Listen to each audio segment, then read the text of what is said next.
بێگومان زۆربەی چاودێران سیاسەتمەداران هەر یەکێک بە شێوەیەک شۆڤەی پرۆسەی هەڵبژاردننی شارەوانیەکانی تورکیا دەکات. ئێستا من میوانێکم هەیە کە سیاسەتمەدارێکی دیاری تورکیا بە وردی سەیری دۆخی تورکای کردووە، تەمەنێکی باشی لە ناو سیاسەتی تورکیا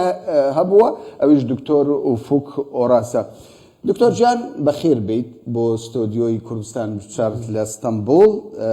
من دەمەوێت لەوەوە دەست پێ بکەم. زۆربەی چاودێرانی سیاسی باسدەوە دەکەن، دەڵێن دەرەنجامی هەڵبژاردننی ئەستەمبوڵ کورد یەکلایی دەکاتەوە. ئەمە هەتا چەند ڕاستە و بۆچی؟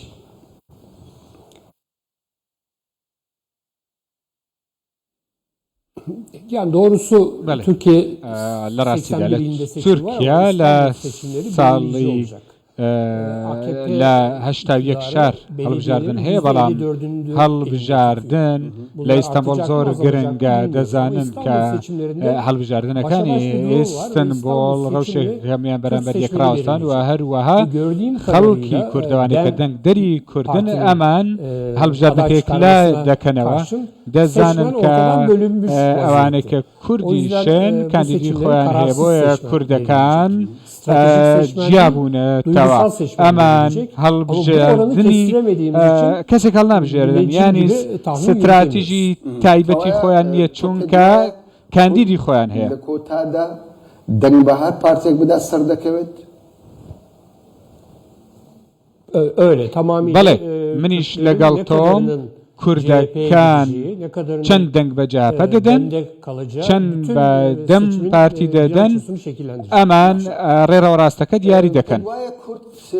بەیەکەوە دەنگ بە پارتێک دەدەن، هەندێک دەڵێن کوردیش یعنی تا ڕادەیەک هاوڕانین لەسەر دەنگدان بە یەک پارت. چاوەڕێ دەکرێت سەلاحەدین دەمیرتاش قسەیەک بکات. پێت وایە کاریگەری سەلاحەدین دەمیرتاش لەسەر دەنگدەرانی کورد دەبێت؟ Doğrusu geçen seçimlerde لە ڕاستیدا لە هەڵبژاردنەکانی ڕابردوودا سەلاحەدین دەمیرتاش کاریگەری لە دڵی ئێمە کردووە، کاریگەریەکی زۆری هەبووە، بەڵام لەم هەڵبژاردنە ئۆجەلان بەڕاستی ئۆجەلان و ئەردوغان ئەمان داهاتوو دیاری دەکەن. ئەمەی فادە ڕاستەوە هەروەها کاریگەری دەبێت، چونکە بزافی کورد ڕێی سێم هەڵدەبژێرێ هەموو کاتێک، بەڵام بۆ هەڵبژاردن خەڵک ئەمانێک کە دەنگ دەدەن مێشکیان ئالۆزە، نازانن دەنگ بە چێ بدەن. ئەمانەی کە دەنگ بدەن بە ئیمامۆغڵو یانی شلانەکانی دیکە، بەڵام زۆربیان وا بیر دەکەنەوە کە بە شێوەی گروپ دەنگ بدەن بە ئیمامۆغڵو. ئەمەیش گرنگە، هەندانێکی زۆری تێدا، بەڵام زەحمەتە دیاری بکەیت. دەم پارتی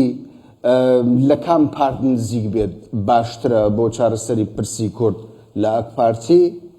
یان جەهەپە؟ DEM Parti başından beri açılım DEM Parti لە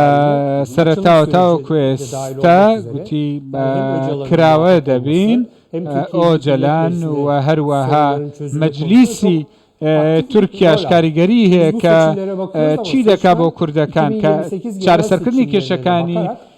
کورد. ئەگەر تەماشای هەڵبژاردنەکانی پەرلەمان بکەی پێشتر دەیان گوت ئایا دەتوانین دەستورێک دابنین کە دەستورێک بێ بۆ هەمووان بێت. ئاک پارتیش باسی لەمە دەکرد، بۆیە مەوقیف و هەڵوێستی هەدەپا دەم پارتی ئێستا پۆزەتیڤە و جەهەپەش نزیکە لەمان. لەگەڵم بمینێ دکتۆر دەرفەت هەیە لە دوای پرۆسەی هەڵبژاردننی شارەوانیەکان پرۆسەی چارەسەری کێشەی کورد دەست پێ بکاتەوە؟ بە تایبەت لەولا دەگوترێ گفتوگۆیەکی نهێنی لە نێوان دەم پارتی و ئاک پارتی هەیە.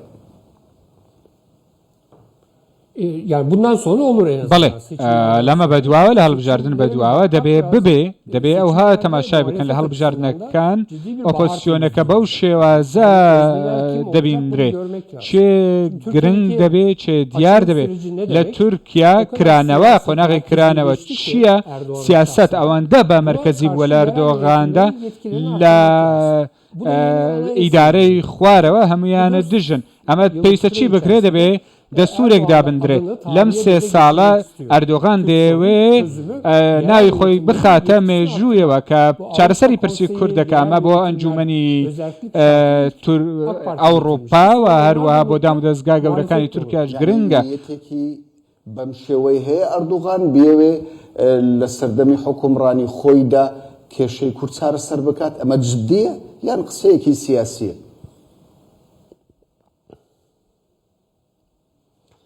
Ben görüyorum çünkü بەڵێ من پێم وایە جددیەوە ها دەبێنم چونکە کە ئەو کاتانەی کە لە پێشمانن ئەوە دیاری دەکەن کە پەیوەندیان لەگەڵ عێراق لەگەڵ سووریا پەیوەندیەکانیان لەگەڵ ئەمریکا کە لە هەموو لایەکەوە تورکیا نرم بۆتەوەوە بابەتە کە ئەوە نییە کە تەنها تیشک بخاتە سەر بابەتی تیرۆر بەڵکو دێ زەمینەکە ساز دەکا بۆ ئەوەی کێشەکان چارەسەر بکە بەڵام بە شێوازی پێشوو نابێ هەندێک ئەکتۆری نوێ دێنە ناو پرۆسەکە وەروە دنیا هەمووی گرنگە بۆم بابەتە ئاکەپە دەیەوێ ئەمە جارێ تەماشا بکە و خوێندنەوەی بۆ بکە ئەمە سروشتیە ئاکەپە دەتوانێت بیکە دەبینی دوو کەس لەگەڵ یەکدا دەنیشن و گفتوگۆ دەکەن ئەحمەد زانە ئەحمەد تورک لەیلا زانە و هەروە کارکتۆری دیکەن هەن ئەمان نیەتی خۆیان بە بەیان دیاری کردو بەڵام ئەمە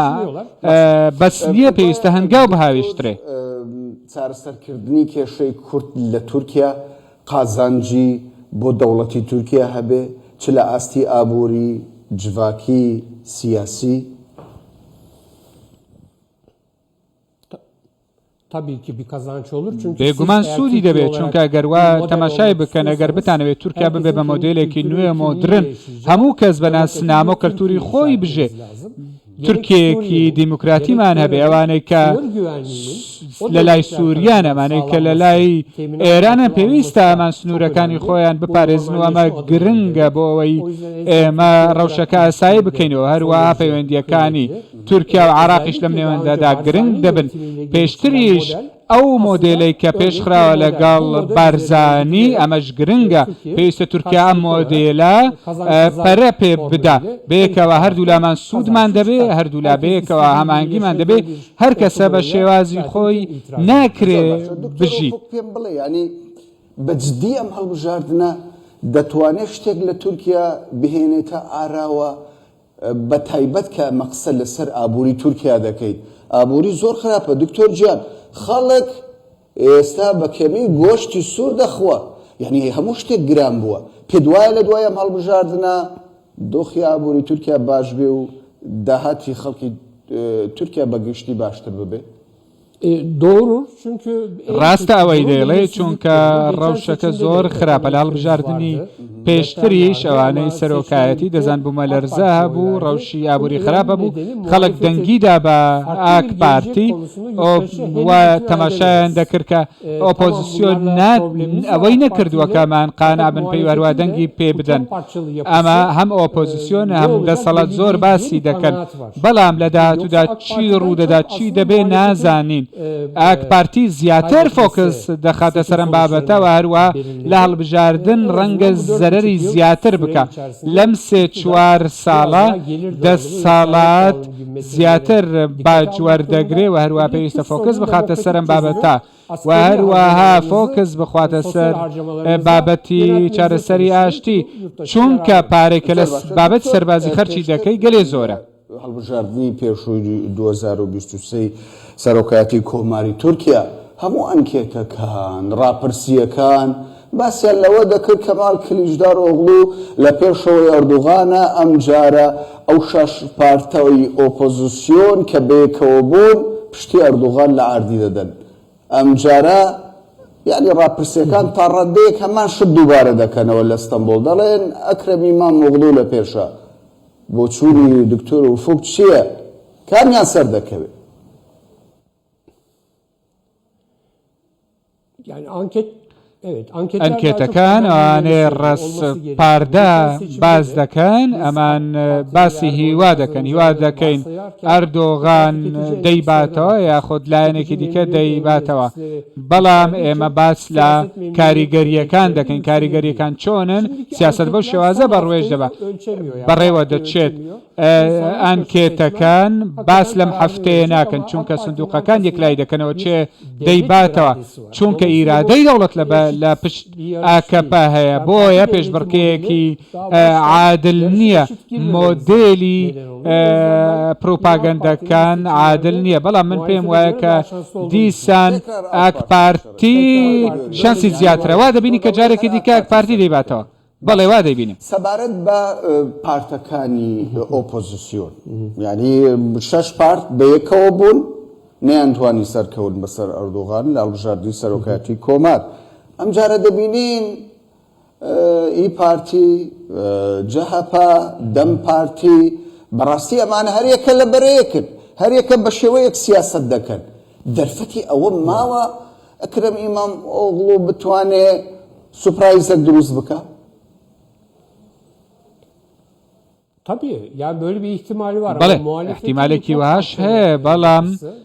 دەبینی کە ئۆپۆزیسیۆن پارچە پارچە بووە و هەروەها ئیتیفاقی ملەتە بوو 6 پارتی تێدا بێ لە نێوان دوو کەوانەوە سیاست وەکو زینا دەبیندرە لەلایەن ئەمانەوە